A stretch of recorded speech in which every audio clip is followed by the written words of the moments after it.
of aiding the development of humanity for the greater good? Well, I can't really see, quite frankly, I can't see any, the people that may be doing this may have good intentions, but I do not see how creating a race of docile, brain-dead, consciousness-numbed people is, in fact, serving the greater good of humanity.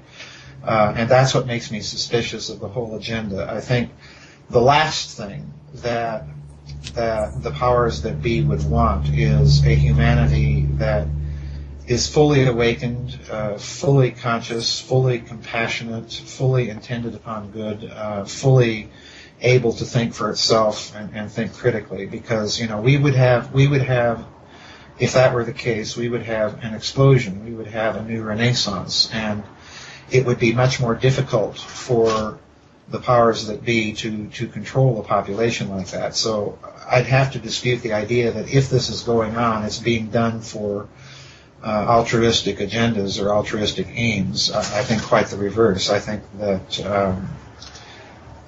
the goal may be sinister. I don't know what exactly that goal may be, but I do think that it's sinister. I don't see the benefit to humanity of having a bunch of brain-dead couch potatoes. I really don't. No, there's no benefit. I was asking about your, what life could be like, and and do you think we're moving towards that in this awakening? Well, be more specific. Moving towards a new enlightenment. Yes. Well, I think that's a fair question, and it's a good one. I think that we're moving towards something. I think, to a certain extent, I think some of Mr. Hoagland's ideas, while I dispute some of the details of how he gets to where he gets to this point, but I do think that the point that he gets to, where the good are becoming better and the bad are becoming worse, I do think to a certain extent that's true. I see humanity right now dividing into two major camps. A very small one that has begun to think for itself, to think critically, to broaden the horizons of tolerance and compassion, and on the other, a broad segment of humanity that is interested in the increase of its own power and hegemony over other human beings. Also allied with that, you have the mass part of humanity wanting their toys, their security, their easy, comfortable life, and don't want to get too much out of that box. I think we're dividing along those lines rather sharply right now. I do think ultimately that good will win, but it's not going to happen by dint of some messianic occurrence, be it the return of the Imam Mahdi or E.T. coming out of the blue to rescue us from our follies. I don't think it's going to happen that way. I think it has to happen from within the human heart and mind itself.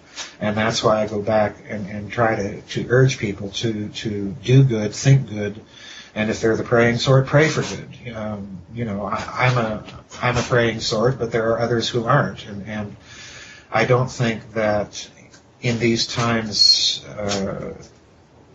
I don't think that it behooves anyone to start boxing people up into theistic or atheistic boxes and saying that one or the other is bad and evil by dint of their metaphysical belief.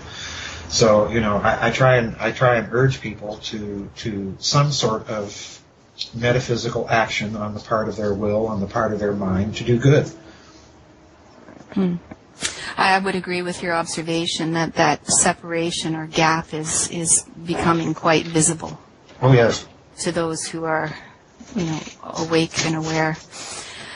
Just moving now into some more social uprising and covert agendas. Uh-huh. In one of your last interviews on the Bite Show, you speculated that some of the current events that we're seeing, for example, the uprisings in Egypt, uh-huh, may be due in part to technology being reactivated.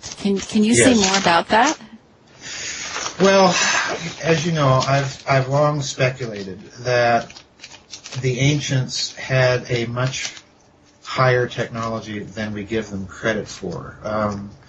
I began writing on these topics, of course, with the Giza Death Star books, in which I tried to outline my belief, my idea, my hypothesis that at least some of these pyramidal structures, particularly at Giza, were high technology devices designed quite literally to manipulate or to engineer the physical medium very directly. Well, if we take that idea and couple it with what I've just said previously in this interview, that there is some sort of direct interface between the physical medium and consciousness itself, then it may be possible, and again, simply as a raw speculation and nothing more, it may be possible that due to certain alignments in local celestial space and so on and so forth, that some of these devices are being reactivated in ways that we don't fully understand and perhaps are affecting consciousness.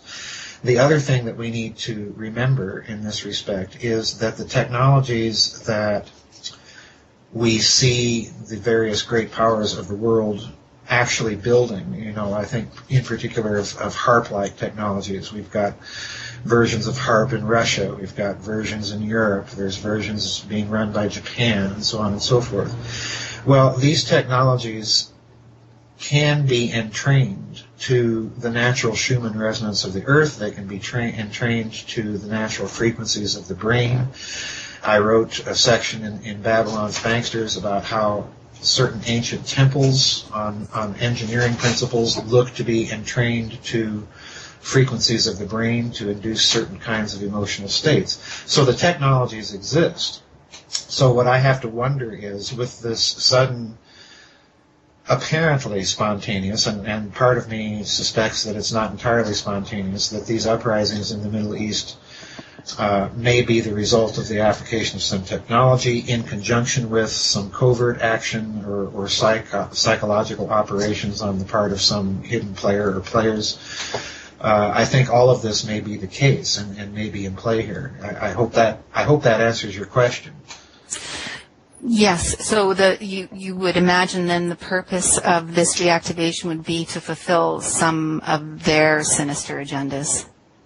It could very well possibly be that, yes, yeah. Okay. I'm very skeptical for the reason, Lolly, that we see uprisings in areas of the Middle East where, for one thing, in my own research, we saw the heavy post-war presence of Nazis involved in forging alliances with radical Islam, with forging alliances with nascent political and revolutionary groups in these places.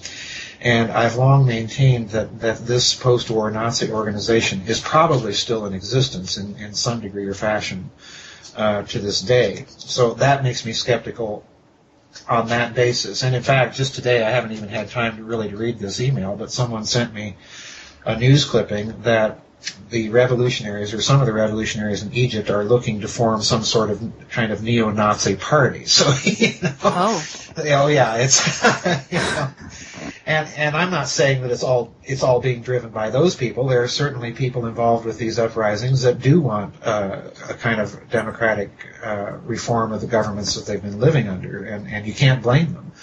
So I think we're dealing here with a mix of things. I think we're dealing with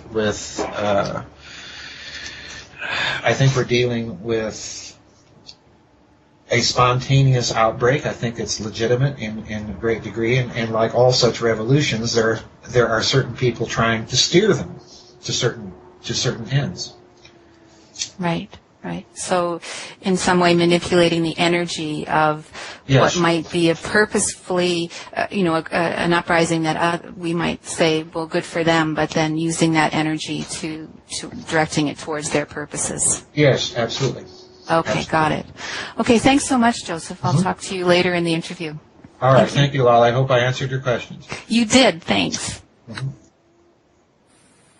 Alton, you have a question for Dr. Farrell? I have a question from Andromeda here. All right, Dr. Farrell, a question that I have is related to whether you are aware of a civilization called Farrell in Peru. The reason I mention this is because it strikes me that this civilization did not follow the warrior trend of the others and might have been able to maintain the God of Corn principle, meaning that the peaceful coexistence and cooperation were manifested in this 5,000-year-old city, which may suggest that even if the genetic cousin comes and claims he owns the human race because it is genetically engineered, maybe, there are other strands and civilizations that were contemporary or older that represented an existing humankind, and that those genetically engineered are not all of the inhabitants of this planet. Klaus Dona, for example, mentions that humans are much older than what we have been told, as there are artifacts discovered in South America that contradict the official histories that we've all learned in schools. My intuition and worry is that things are converging between the WebBot and what you are publishing in your new books. It may be possible that a staged alien invasion with the technology of the Nazis, also known as the perfected Nazi bell, may be on the making, and that they will claim somehow that they own humanity. So, what do you think we can do to avoid this direct enslavement that is brewing and ready to pop up?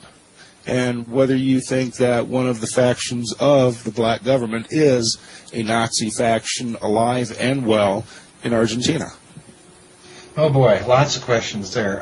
First off, I'm not familiar with the civilization that he's talking about, so I can't really address that directly, but I can speak to the issue of the antiquity of the human race and to the idea that the genetic engineering, or purported genetic engineering, let's be more precise, of humanity would form a basis in law to stake a claim that humanity is property.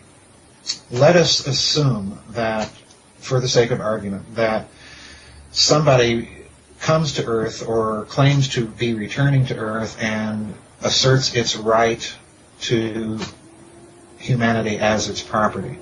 In order for that to work, they would have to prove conclusively and do so in terms that modern human science could accept that their claim was valid, number one. And then number two, you'd have the thorny problem in law, which is if you abandon property for a long enough period of time and someone else moves in and takes care of that property, pays the taxes on it and so on, well, they essentially lose their stake on that property. It becomes someone else's property.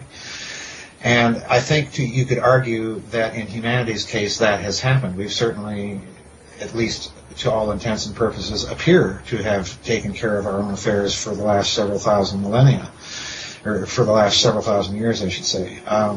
So they would have to afford convincing scientific proof, and that raises another problem. Would that proof ever be made publicly available? Would it be certain enough that it would be perceived as such by ordinary man? And I'm very doubtful about all of that. So I think you have to weigh things in that respect. I don't know enough about that civilization that he's mentioning